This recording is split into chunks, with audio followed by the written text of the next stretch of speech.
ဟင်းချက်စရာချင်းအတူတူဆိုပေမဲ့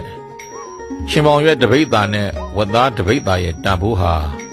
အာဟာရအကျိုးချင်းလည်းမတူနိုင်သလိုဈေးနှုန်းတန်ဖိုးချင်းလည်းမတူပါဘူးထမင်းဖြစ်တဲ့ဆန်ရင်တူတယ်ဆိုပေမဲ့လည်းငစိန်ဆန်နဲ့ပေါ်ဆောင်မွေးဆန်ဟာအာဟာရချင်းလည်းမတူနိုင်ဘူးဈေးနှုန်းတန်ဖိုးချင်းလည်းမတူနိုင်ဘူးမိတ်ဆွေချင်းတငယ်ချင်းချင်းအတူတူလို့ဆိုနိုင်ပေမဲ့လည်းကောင်းကျိုးရွက်ဆောင်ပေးတဲ့ကူညီတဲ့မိတ်ဆွေနဲ့သူရှိကိုစားကိုရှိသူစားလမ်းတလားပေါ်မိတ်ဆွေနဲ့မိတ်ဆွေတန်ဖိုးချင်းမတူနိုင်ဘူးပယံသမားချင်းအတူတူဆိုပေမဲ့လည်းမဆလာနှဲတဲ့သူနဲ့တန်လျက်ကင်ဆရာတန်ဖိုးချင်းဘဲတူမှလဲဈေးနှုန်းချင်းလည်းမတူနိုင်ပါဘူးဆွေမျိုးချင်းအတူတူတော်တယ်ဆိုပေမဲ့ဝေနီးဆွေမျိုးစောင့်ရှောက်ပေးတဲ့ဆွေမျိုးနဲ့သွေးသားတော်ဆက်ယုံတက်တက်တော်တဲ့ဆွေမျိုးတန်ဖိုးချင်းမတူနိုင်ဘူးဆရာချင်းအတူတူဆိုပေမဲ့ကောင်းတာကိုသင်ပြပေးတဲ့ဆရာနဲ့မကောင်းတဲ့အရက်တော့ဖဲရိုက်ခပိုင်းနိုင်သင်ပေးတဲ့ဆရာတန်ဖိုးချင်းမတူနိုင်ပါဘူးဖယားဆိုတဲ့နာမည်ချင်းတူပေမဲ့လည်းဘဝရဲ့ဆင်းရဲဒုက္ခတွေကလွတ်မြောက်ရေးကိုကိုအားကိုးဖို့ညွှန်ပြပေးတဲ့ဖယားနဲ့အခြားကိုညွှန်ပြပေးတဲ့ဖယားတန်ဖိုးချင်းဘဲတူနိုင်ပါလဲတရားချင်းအတူတူဆိုပေမဲ့လည်းလူမှာဆင်းရဲတာနဲ့ဆင်းရဲရတဲ့အကြောင်းငြိမ်းအေးတာနဲ့ငြိမ်းအေးရတဲ့အကြောင်းတရားတွေကိုထုတ်ဖော်ပြပေးတဲ့တရားနဲ့အခြားတရားတွေမတူနိုင်ဘူးမတူတာကိုမတူဘူးလို့သိပြီးရင်သူ့တန်ဖိုးနဲ့သူခွဲခြားသိမြင်လောက်ကံကျင့်သုံးနိုင်ရမယ်ရှင်မောင်ရွက်တပိတ်သားစေးပေးပြီးဝေယုံနဲ့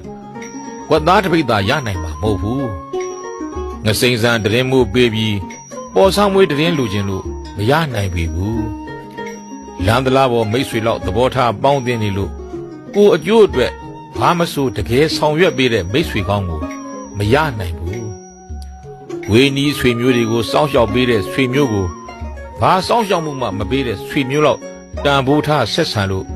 ဆွေမျိုးကောင်းအကျိုးခံစားရဖို့မလွယ်ဘူးဘဝရဲ့ဆင်းရဲဒုက္ခတွေကလွတ်မြောက်ဖို့ကိုအားကိုကိုဆုံးမညွှန်ပြတဲ့ဖယားနဲ့ဖယားကိုသာယုံကြည်ဖို့သူ့ကိုယ်သာအားကိုကိုညွှန်ပြဆုံးမတဲ့ဖယား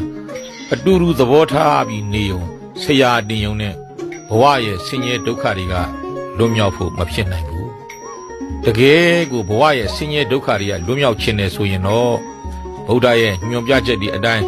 ကိုအားကိုပြီးဗုဒ္ဓညွှန်ပြတဲ့အကျင့်တွေကိုကိုယ်တိုင်ကျင့်ဗုဒ္ဓညွှန်ပြတဲ့လမ်းစဉ်တွေပေါ်ကိုယ်တိုင်ရှောက်လှမ်းနေမှသာဘဝရဲ့ဆင်းရဲဒုက္ခတွေကလွတ်မြောက်ပြီးတော့ဘဝရဲ့ငြိမ်းချမ်းဒုက္ခတွေကိုခံစားရမှာဖြစ်တယ်ဗုဒ္ဓကိုအားကိုးစိတ်ရှိနေုံတက်တက်ဗုဒ္ဓကိုကိုးကွယ်သူပါလို့ပြောုံတက်တက်နဲ့တော့ဗုဒ္ဓစီကဘာကောင်းမျိုးဘာချမ်းသာမှ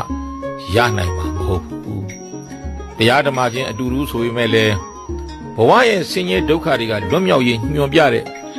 ကြင့်ကြံစရာတရားဓမ္မတွေနဲ့ကောင်းငင်ဘုံကိုရောက်နိုင်ဖို့ညွှန်ပြတဲ့တရားဓမ္မချင်းလည်းတူနိုင်မှာမဟုတ်ပါဘူးတောက်ဆေးဆိုတဲ့နာမည်ချင်းတူပေမဲ့လည်းဆေးအာနိသင်ချင်းတူမှာမဟုတ်ပါဘူးအဓိကကတော့မိမိတောက်တဲ့ဆေးကမိမိယောဂပျောက်မပျောက်မိမိကျန်းမာရေးကောင်းသွားသလားဆိုးသွားသလားဆိုတာနဲ့ပဲတိုင်းတာရမှာဖြစ်တယ်အားလုံးကိုအတူချုပ်ရမယ်ဆိုရင်တူတယ်လို့ဆိုပေမဲ့မတူတာတွေလောကမှာအများကြီးရှိတယ်ဆိုတာသိစေချင်ပါတယ်မတူတဲ့အရာတွေကိုအတူတူလို့သဘောထားပြီးနေထိုင်သွားမယ်ဆိုရင်ဘဝမှာကောင်းကျိုးတွေများပြားဖို့မဖြစ်နိုင်ဘူးဒါကြောင့်အားလုံးဘဝမှာမတူတာတွေကိုသိမြင်ခွဲခြားနိုင်ပြီးတော့အရာတိုင်းမှာမှန်ကန်စွာသိမြင်အားထုတ်နိုင်ကြပါစေ